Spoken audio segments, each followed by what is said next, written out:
कार्य एक व्यक्ती नेहमीच करत आलेला आहे। मग ते यूपीएससीची एग्जाम असो, एमपीएससीची एग्जाम असो किंवा कुठल्याही विद्यार्थ्याला जर प्रेरणा मिळावी तर त्यांच्या माध्यमातून मिळते। तर मी विनंती करतो इथे आपल्या मान्यवरांना या मंचावरती येण्याची, ज्यांचं मार्गदर्शन सुद्धा आपल्याला लाभणार आहे। मी विनंती करतो श्री विठ्ठल कांगणे सरांना, जरा जोरदार टाळ्या विठ्ठल कांगणे सरांसाठी झाल्या पाहिजे, ज्यांचं मार्गदर्शन आपल्याला लाभणार आहे। जरा जोरदार टाळ्या विठ्ठल कांगणे सरांसाठी।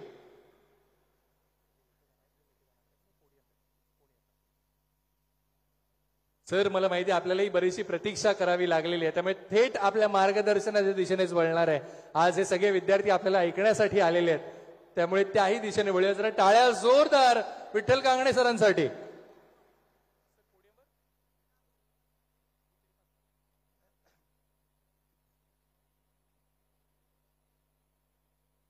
आपल्यापैकी बहुतेक 90% तरुण वर्ग आहे आणि वारंवार सूत्रसंचालकाला सांगावं लागेल की बाबा टाळ्या जोरदार होऊ द्या।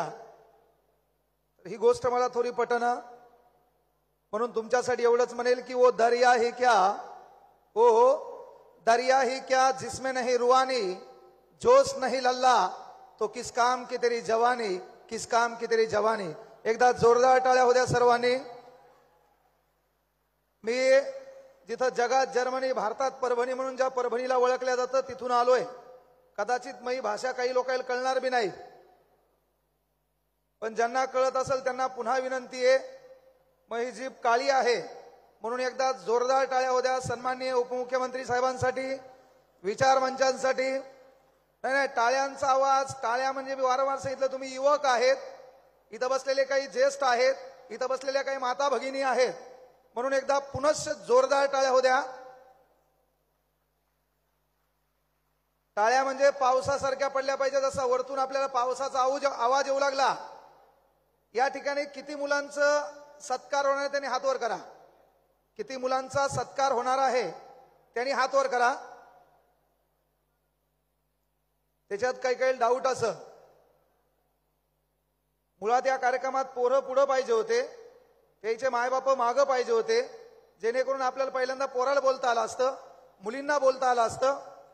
तर ज्यांचा सत्कार होणार आहे त्यांचं अभिनंदन, ज्यांचा सत्कार होणार नाही त्यांचं डबल अभिनंदन। मुंबईच्या या मोठ्या एका प्लॅटफॉर्मवर बोलत असताना सांगतो की मला 10वीला मार्क आहेत 75.20%, मला 12वीला मार्क आहेत 80.33% आणि मला डीएडला मार्क आहेत 80%। माझं एज्युकेशन आहे 12वी डीएड, त्याच्यानंतर मला बीए, बीकॉम, बीएससी करायची गरज पडली नाही। मी सध्या कंबाईन लेवलचे क्लास घेतो। महाराष्ट्रातल्या प्रत्येक पोलीस स्टेशनला एक कॉन्स्टेबल आपला विद्यार्थी आहे आणि मला जे 10वीला 75.20%, 12वीला 80% डीएडला जे काही 80% मार्क आहेत, तुम्हाला एवढ्या मोठ्या विचार मंचावरून सांगायलो की मी भरपूर कॉप्या करून पास झालेला विद्यार्थी आहे। हे सांगायला लय मोठं काळीज लागतंय, पण हे का सांगायलो की पालकांना विनंती आहे, आपल्या लेकराच्या गुणपत्रिकेवर आलेली सूज म्हणजे केवळ त्यानं मार्क घ्यावा एवढा आग्रह तुम्ही धरू नका। प्रत्येक पालकाला, प्रत्येक माईला, प्रत्येक बापाला वाटेल की माझ्या लेकराला 99% मार्क पाहिजे, 1% मार्क कमी पडला म्हणून पालक, मायबाप तानात हे टेन्शन मध्ये, डिप्रेशन मध्ये आहेत। पण मायबापांना विनंती आहे, 80% तुम्ही दोघं पास आहेत, त्या लेकरावर 90%ची जबाबदारी का देता? हा प्रश्न फार महत्वाचा आहे। ग्रामीण भागातून आलेले बहुतांश लोक असतील, म्हणून लेकरांना बिनाकामी ताण देऊ नका। इथं काही लहान लेकर आहेत, त्यांची जिंदगी खूप छान आहे, आज आपण मोठे आहेत, आपल्या मागे लय टेन्शन आहे, कोणाचे पैसे घ्यायचे, कोणाचे बुडवायचे, कोणाचा कार्यक्रम ठोकायचा आहे, कोणाचा कार्यक्रम करायचा आहे। त्या लहान लेकराचं आयुष्य खूप छान आहे, कारण एक छान वाक्य आहे, कागद की कश्ती थी नदी का किनारा था, खेलने की बस्ती थी दिल बचपन आवारा था। कागद की कश्ती थी नदी का किनारा था, खेलने की बस्ती थी दिल बचपन आवारा था, हम कहां गए समझदारी की दुनिया में, वो बचपन बहुत प्यारा था, वो बचपन बहुत प्यारा था। आणि म्हणून विनंती आहे की त्या लेकरांना जगू द्या, त्या लेकरांना त्यांचं आयुष्यमान जगू द्या। इथं बसलेले बहुतांश लोक आहेत, आपल्या इंग्रजी पेपर मधला क्षण आठवा, आपण इंग्रजी कसे पास झालोत, लांबच्या शहरामधून आपण कामाला इथं आलोत, आपल्याला पॅराग्राफ होता, पॅराग्राफ मध्ये वरती क्वेश्चन असायचा, read the passage carefully, give the answer, read the passage carefully, give the answer, आणि मग त्याच्यात प्रश्न असायचा, how money animal in this garden. मग आपल्याला मास्तरांनी सांगितलं होतं अॅनिमल नावाचा शब्द पॅराग्राफ मध्ये शोध, मागली वळ पुढची वळ, जिथं फुल स्टॉप आहे तिथपर्यंत लिहे, तपासणारं कोमात असते, तू पास होणार आहे. असे आपण पास झालेलो आहेत. विनंती एकच करायलो की बाबा जे गुणवान, ज्यांचा इथं सत्कार होणार आहे आणि ज्यांचा सत्कार होणार नाही, बाळांनो, मी जरी कॉपी सेंटरवर पास झालो असेल, मी महाराष्ट्रामध्ये स्वामी विवेकानंद नावाची अकॅडमी चालवतो. 1200 पोरं ऑफलाईनला क्लासला असतात, 5 लाखापेक्षा अधिक पोरं त्या ऑनलाईन ऍपमध्ये शिकत असतात. आणि या ठिकाणी सन्माननीय म्हणजे डेडिकेटेड टू कॉमन मॅन, ज्या माणसाला ज्या नावानं ओळखल्या जातं ते महाराष्ट्राचं आगळं वेगळं भूषण, महाराष्ट्राचे सन्माननीय उपमुख्यमंत्री साहेब एकनाथजी शिंदे यांचं काही वेळा तिथं आगमन होणार आहे. पण हे करत असताना मी सांगायलो की काही करा, आपल्या ताटात भाकर आहे, आपल्या दुडीत भाकर आहे. एक व्यवस्था अशी आहे, ज्या ताटात भाकर नाही, ज्या दुडीत भाकर नाही, तर आपल्या दुडीतली भाकर वाळण्या अगोदर त्या ताटात पडणं ही संस्कृती आहे. ते संस्कृती पेरण्याचं काम मुख्यमंत्री असताना एकनाथ शिंदे साहेबांनी केलं होतं, हे आपण विसरता कामा नाही. आणि म्हणून विनंती एकच करायलो की जे आपले लेकरं आहेत, ज्यांचा सत्कार होणार आहे त्यांचं अभिनंदन करा, पण ज्याचा सत्कार झाला नाही, बाप या नात्यानं, मा या नात्यानं त्याच्या पाठीवर थाप ठेवा आणि त्याला एक वाक्य सांगा, कई हार बाकी है, कई जीत बाकी है, कई हार बाकी है, कई जीत बाकी है, मेरे जिंदगी का कई सार बाकी है, यहां से कर ली है मैंने मेरे जिंदगी की शुरुआत, ये तो किताब का एक पन्ना था, अभी तो पूरी किताब बाकी है, अभी तो पूरी किताब बाकी है. आणि म्हणून ती गोष्ट आपण लक्षात ठेवायची, आपल्या लेकराकडून ती अपेक्षा ठेवा. फक्त मायबापांना विनंती आहे, पोराच्या हातातला मोबाईल जरासा कमी करा. हे म्हणणं वावगं ठरणार आहे. रात्री आपणच इंस्टाग्रामवर लोकांच्या घरचे कुटाणे पाहणारे, आपण आपल्या लेकरावर काय वळण लावणार आहे. म्हणून केवळ भाषणानं, कोणी बोलबच्चन दिल्यानं महाराष्ट्र सुधरत नाही. मी एक सिंपल प्रश्न तुम्हाला विचारतो, जगातले सर्वाधिक जास्त देव आपल्या भारतात आहेत, जगातले सर्वाधिक जास्त संत आपल्या भारतात आहेत, जगातल्या सर्वाधिक जास्त धार्मिक स्थळं आपल्या भारतात आहेत, जगात सर्वाधिक जास्त विचारवंत आपल्या भारतात आहेत, जगात सर्वाधिक जास्त प्रबोधनकार आपल्या भारतात आहेत, जगात सर्वाधिक जास्त वक्ते आपल्या भारतात आहेत, जगात सर्वाधिक जास्त कीर्तनकार आपल्या भारतात आहेत, तरी साला जगात सर्वाधिक जास्त दलिंदर बी आपल्या भारतात आहेत. गोरगरिबाचे पैसा खाणारे आपल्या भारतात, नोकरीत लय मोठा पगार असून गोरगरिबाचा कार्यक्रम ठोकणारे आपल्या भारतात, सिमेंट रोड गायब करणारे आपल्या भारतात, डांबर रोड गायब करणारे आपल्या भारतात, शाळेची घंटी चोरणारे आपल्या भारतात. एक आदर्श मुख्यमंत्री माणूस लाभतो, 200 कोटीची जिल्हा परिषदेची इमारत तयार करतो, त्या कोपऱ्यात थुकणारे आपल्या भारतात. परिवर्तन काय झालं. आणि म्हणून विनंती आहे, अरे जगाला बदलायचंय, सृष्टी को बदलना चाहते हो तो पहिले दृष्टी को बदलना शिको. आपली नजर चांगली आहे, जग चांगलं दिसते, त्यासाठी पहिल्यांदा नजर चांगली असणं गरजेचं आहे. ऑपरेशन दृष्टीचं होतंय, दृष्टी कोणाचं नाही. आणि आजकाल तेच व्हायले. आज इथं बसलेल्या मायबापांना विनंती आहे, तुमच्या लेकराचा सत्कार आहे, पहिल्यांदा मा या नात्यानं, बाप या नात्यानं आपल्या पोराचा आदर्श कोण आहे ते तपासा. घरी गेल्यावर असा एक टेबल घ्या, त्या टेबलावर स्वराज्य संस्थापक राजाधिराज छत्रपती शिवाजी महाराजांचा फोटो ठेवा, बाजूला स्वराज्याचे धाकले धनी छत्रपती संभाजीराजे यांचा फोटो ठेवा, बाजूला डॉक्टर बाबासाहेब आंबेडकरांचा फोटो ठेवा, बाजूला आरक्षण कैवारी राजश्री शाहू महाराजांचा फोटो ठेवा, महात्मा ज्योतिबा फुलेंचा फोटो ठेवा, सावित्रीमाईचा फोटो ठेवा, राष्ट्रमाता जिजाऊ मातेचा फोटो ठेवा, पुण्यश्लोक अहिल्यादेवी होळकरांचा फोटो ठेवा, शहीद आलम भगतसिंगांचा फोटो ठेवा, विवेकानंदांचा फोटो ठेवा, आणि मधात मायबाप या नात्यानं तुमच्या दोघांचे फोटो ठेवा. आणि आपल्या अवलादीला बोलवा, आपल्या पोराला बोलवा, आपल्या पोरीला बोलवा, आणि कमरेवर हात ठेवून बाप आणि माय समोर उभं राहा आणि आपल्या लेकराला म्हणा, याच्यापैकी तू आदर्श कोणाला मानतो. ज्या टेबलावर शिवाजी महाराज, डॉक्टर बाबासाहेब आंबेडकर, छत्रपती संभाजीराजे, युवकांचे प्रेरणास्थान स्वामी विवेकानंद, शहीद आलम भगतसिंग एवढे फोटो ठेवलेत, त्याच्यात मधात तुमच्या दोघांचे फोटो आहेत, नवरा आणि बायको. तुम्ही तुमच्या लेकराला एकच विचारा, याच्यापैकी आदर्श कोणाला मानतात? तेव्हा तुमचं पोरग प्रत्येक फोटोला हात लावील, पण तुमच्या दोघांच्या फोटोला हात लावणार नाही. याचा अर्थ काय? आपल्या लेकराच्या नजरेत पहिल्यांदा माईनं आणि बापानं आदर्श तत्व निर्माण करणं काळाची गरज आहे. माय या नात्यानं, बाप या नात्यानं आपण पोराला विचारलं, बाळा तुला काय व्हायचंय? आपलं पोरग म्हणलं डेप्टी कलेक्टर व्हायचंय, पोरग म्हणलं DYSP व्हायचंय, पोरग म्हणलं आमदार खासदार व्हायचंय, पोरग म्हणलं PSI STI MBBS डॉक्टर व्हायचंय. लय मोठं आपण साध्य केलं नाही, पण बाप या नात्यानं पोरीच्या नजरेत नजर घातली आणि बाप म्हणून पोरीला प्रश्न विचारला, बाळा तुला काय व्हायचंय? त्या पोरीनं कमरेवर हात ठेवले, बापाच्या नजरेत नजर घातली आणि पोरगी जर बापाला म्हणली, पप्पा मला तुमच्या सारखं व्हायचंय, तेव्हा आरशात पाहायचं, स्वतःच्या विचाराला सलाम करायचा. आपण जे कार्य करतो ते नेक करतो. इथं विचार करणं काळाची गरज आहे. केवळ कांगणे सर आले, आता मंत्री महोदय येतील. भाषणानं महाराष्ट्रात कुठलंही परिवर्तन झालं नाही. जगातला एकमेव देश आहे, दररोज कोणी कोणी येते आणि भाषण ठोकून जाते, आपण जैसे थे. काहीच बदल झाला नाही. जगात सर्वाधिक जास्त संत भारतात आहेत, महात्मे भारतात आहेत, विचारवंत भारतात आहेत. जिल्हा परिषदेच्या मोठमोठ्या 200 कोटीच्या इमारती झाल्या, कोपऱ्यात थुकणारे आपण आहेत, एसटीच्या सीटा फाडणारे आपण आहेत. मग भाषणानं परिवर्तन झालंय का? अरे जगातला एकमेव देश आपला भारत आहे, ज्या देशाच्या राज्यघटना कलम 21 मध्ये आपण पाहिलं असेल की आपल्याला शिक्षण हा मानवाचा मूलभूत अधिकार बनलाय.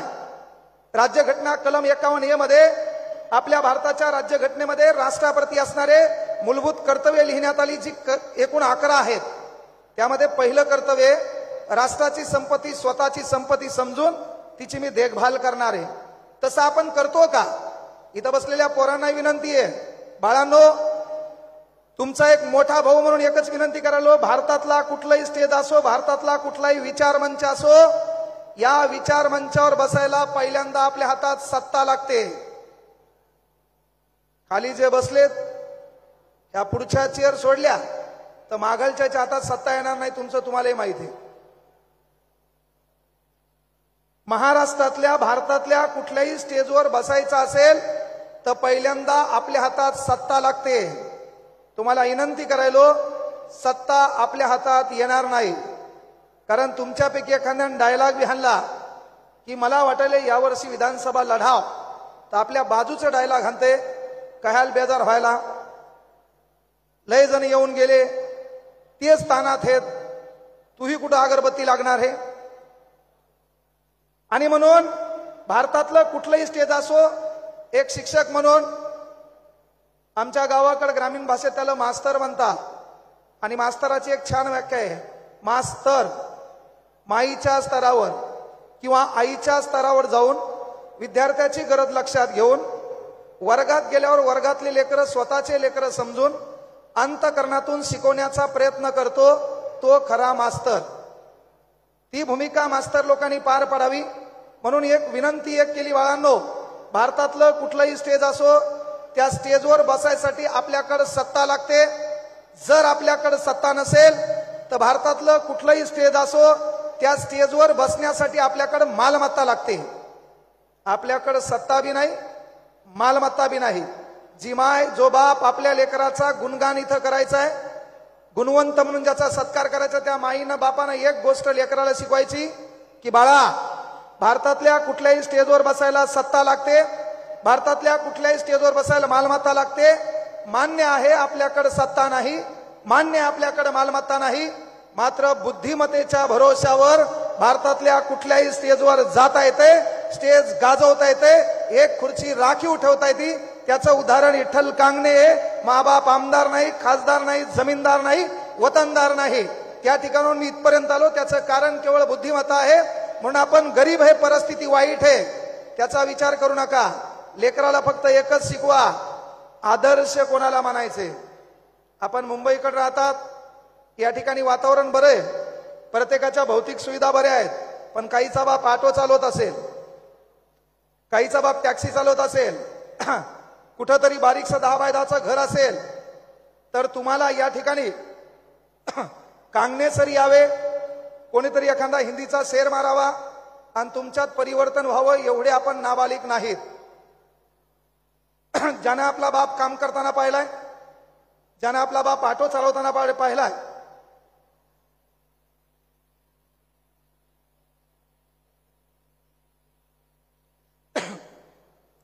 त्याला विनंती आहे की आपला आदर्श चेक करा.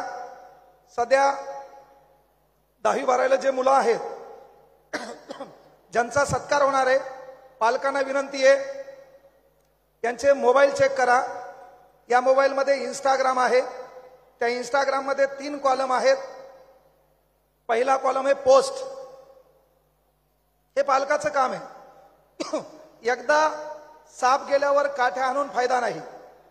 मग पहिलं काम करा, त्याचा मोबाईल चेक करा. पहिला ब्लॉक आहे पोस्ट. काही नमुने आहेत, 1000 पोस्ट आहेत आणि त्याला फॉलोअर आहेत 200. त्यांना जरासं थांबणं गरजेचं आहे. पहिले पालकाचं काम आहे की लेकराचा मोबाईल चेक करा.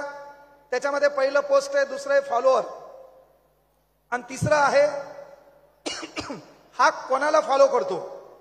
तर सध्या हे जे युवक वर्ग आहे, 10वी-12वीचं पोरग आहे, महाराष्ट्रातल्या एका शाळेत घडलेली घटना आहे.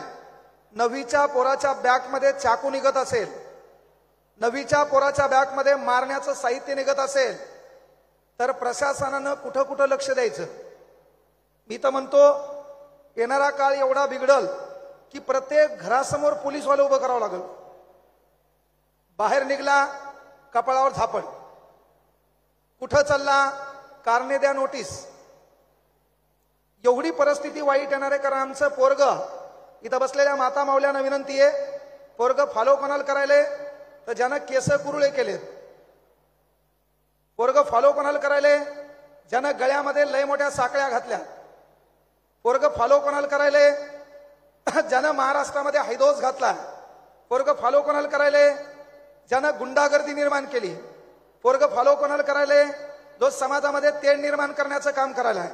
पोरग फॉलो कोणाला करायले एखादा आरोपी आहे 302, 307चा आहे, जेलमधून बाहेर निघलाय आणि त्याची मिरवणूक जंगी ढोल ताशामध्ये निघाली. त्याच्यामध्ये नाचणारी अवलाद आपली असेल तर मायबापांना एक विनंती आहे, आपल्या लेकरावर धाक ठेवण्यासाठी एक मास्तर या भूमिकेतून सांगायलो, एकच काम करा, हप्त्यातून एकदा पोराला हाता घालून काढा. एवढ्या मोठ्या स्टेजवरून सांगायलोय. जर अवलादीवर कंट्रोल ठेवायचा असेल, लेकरावर कंट्रोल ठेवायचा असेल तर हप्त्यातून एकदा त्याला हाताखालून काढा. त्याचं चुको न चुको तरी त्याला एकदा हाणाच गरजेचं आहे. कारण तो इंस्टाग्रामवर अशा लोकांना फॉलो करत असेल तर माईचान सांगतो हप्त्यातून एकदा हाना. उद्या वार चांगला आहे, सोमवार, वेळ ठेवा दुपारी 2. जर आपला बाप विसरला तर पोरानं आपल्या बापाला फोन करायला पाहिजे, पप्पा where are you, I am ready, why you not coming. आपला बाप आला, सन्मानानं बापाच्या पुढे उभं राहायचं, पप्पा 2 टाका म्हणायचं. पप्पान 2 झापडा हल्ल्या पाहिजे. कारण तो मार आपल्याला घडवतो, आपल्या परिस्थितीत जाणीव करून देतो. आपला बाप काय करतो, कोणतं काम करतो याची जाणीव होऊ द्यायची असेल तर पहिलं काम ते आहे. पोरींनाही विनंती आहे, आयऱ्या गैऱ्या लोकांच्या नादी लागू नका, जरासं इंस्टाग्रामच्या बाजूला राहा. या ठिकाणी आपण पाहिलं असेल शिवसेना निर्माण करते हिंदू हृदय सम्राट स्वर्गीय बाळासाहेबजी ठाकरे, आनंद दिघे साहेब, आणि या ठिकाणी अनाथाचा नाथ म्हणून एकनाथ शिंदे साहेबांकडे पाहिलं जातं. तर एक गोष्ट आवर्जून सांगालो, केवळ रील काढणं, त्याच्यासाठी बेजार होणं, पोरो स्टेटस ठेवल्यानं माणसाचं स्टेटस बनत नाही. स्टेटस ठेवल्यानं माणसाचं स्टेटस बनत नाही. ज्याचं स्टेटस असते लोक त्याचं स्टेटसला ठेवत असतात. म्हणून पहिले स्वतःचं स्टेटस बनवायचं शिका. एवढा एक आदर्शवादी विचार तुमच्यापर्यंत पेरण्याचा प्रयत्न करतो. आज आपल्या घरी गेलो तर आपल्या घरात पंजोबाचा फोटो नाही, कारण आपल्या पंजानं काहीच धतुरा केलं नाही. आपल्या घरात गेलो आपल्या आजाचा फोटो नाही, पण 394 वर्षानंतर महाराष्ट्राच्या कानाकोपऱ्यात घोड्यावर एक माणूस विराजमान आहे, ज्याच्या चेहऱ्यावर तेज आहे, हातात लखलखती तलवार आहे, चौकात आपला बाप उभा आहे, त्या बापाचं नाव छत्रपती शिवाजी महाराज आहे. याचं कारण स्वतःचं स्टेटस त्या माणसानं त्या काळी निर्माण केलं होतं. म्हणून पहिले स्टेटस निर्माण करायचं आपल्या लेकरांना शिकवा. आणि हे शिकवत असताना माईचं काम आहे मुलीच्या संपर्कात राहा, बापाचं काम आहे मुलाच्या संपर्कात राहा. आपलं पोरग कोणाला मानतंय, आपल्या पोराच्या स्टेटसवर कोणाचे फोटो आहेत, आपल्या पोराच्या स्टेटसवर दिसलं तरुणांचे आधारस्तंभ हाना. उद्यावार सोमवार दुपारी 2 मी परभणीहून आलोय. आमच्या इकडे कार्यक्रम तसाच असतो. गरजेचं आहे त्याचं स्टेटस दिसलं करोडो की बस्ती में दिलदार हस्ती हाना. त्याचं स्टेटस दिसलं लाखो दिलो की धडकन, याच्या गावाची लोकसंख्या 200 हाना. याचं स्टेटस दिसलं गम दुःख दर्द प्यार इश्क हाना. आमची ताई आहे तिच्याकडे मोबाईल आहे आणि त्या मोबाईलवर तिनं माईची साडी घालून बढियापैकी मेकअप करून तिनं स्टोरी ठेवली असेल. कुणीच नव्हतं रे कहना माझ्या मना, कुणीच नव्हतं रे कहना माझ्या मना, तुझ्यासाठी तुझ्यासाठी आले वना हना. हिला पण गरजेचं आहे. मुलांचा वार सोमवार दुपारी 2, आमच्या ताईचा वार मंगळवार सायंकाळी 5, सर्व काम झाल्यावर. पण आपला बाप आपली माय आपल्या लेकरांसमोर आदर्श निर्माण करू शकतो. त्याचं जिथं जागतं उदाहरण छत्रपती शिवाजी महाराजांच्या मातोश्री आहेत, छत्रपती शिवाजी महाराज आहेत. मग व्हायलंय काय? अरे स्टेटस कसं निर्माण केलं जाते? महाराष्ट्राच्या कानाकोपऱ्यात हात वरती करून हातात संविधान घेऊन एक बाप आपला उभा आहे. भिवू नको मी त्या पाठीशी उभा आहे म्हणणारा डॉक्टर बाबासाहेब आंबेडकर महाराष्ट्राच्या कानाकोपऱ्यात घराघरापर्यंत पोहोचलं. कारण काय आहे? लोकांसाठी जगावं लागतं, लोकांसाठी काही करावं लागतं. सन्माननीय रामदासजी कदम साहेब यांचं या ठिकाणी आगमन झालेले. जोरदार टाळ्यांच्या गजरात आपण स्वागत करसाल अशी विनंती आहे. टाळ्या जोरात वाजवा. तुम्हाला ताण आहे का काही? का टेन्शन आहे? माईच्या एकदा जोरदार टाळ्या होत्या. एकदा जोरदार सर्वांनी टाळ्या होत्या. अवघ्या काही क्षणार्धात महाराष्ट्राचे उपमुख्यमंत्री ज्यांच्याबद्दल म्हणता येईल की बाबा जब कुछ गलत होता है तो गलत का विरोध करना सीखो, लोग तुम्हें बागी कह सकते हैं लेकिन गुलाम नहीं. आणि म्हणून सन्माननीय एकनाथजी शिंदे साहेब यांचं काही वेळात आगमन होणार आहे. त्यांच्यासाठी एवढंच म्हणेल अवघ्या काही क्षणार्धात त्यांचं आगमन होणार आहे. गुणवंत विद्यार्थी सत्कार समारंभ ज्यांचा सत्कार होत आहे त्यांचं अभिनंदन, ज्यांचा सत्कार होणार नाही त्याचं डबल अभिनंदन. काही गोष्टी जाणून बुजून देव तुम्हाला जे पाहिजे ते देत नाही, जे तुमच्यासाठी लायक आहे ते नक्की देतो. म्हणून सर्वांना भावी वाटचालीसाठी शुभेच्छा देतो. तुमच्यासाठी एवढंच म्हणेल की हो पूरी हर ख्वाहिश है आपकी, मिले खुशियों का जहां आपको, तुम मांगे आसमान से एक तारा तो ईश्वर दे तुमको जहां सारा, ईश्वर दे तुमको जहां सारा. मला या ठिकाणी बोलवलं, सिद्धेश भाईंनी मला या ठिकाणी बोलून योग्य तो मान सन्मान दिला, त्याबद्दल हृदयाच्या तळापासून त्यांचे आभार व्यक्त करतो. मला बोलण्याची संधी दिली त्यानिमित्त हृदय तळापासून सर्वांचे आभार मानतो. आणि एकदा जोरदार नारा हो द्या, छत्रपती शिवाजी महाराज की, छत्रपती शिवाजी महाराज की, डॉक्टर बाबासाहेब आंबेडकरांचा, छत्रपती शिवाजी महाराज की, हम सब भारत माता की, भारत माता की. थांबतो या ठिकाणी. जय हिंद, जय महाराष्ट्र, जय शिवराय, जय भीम.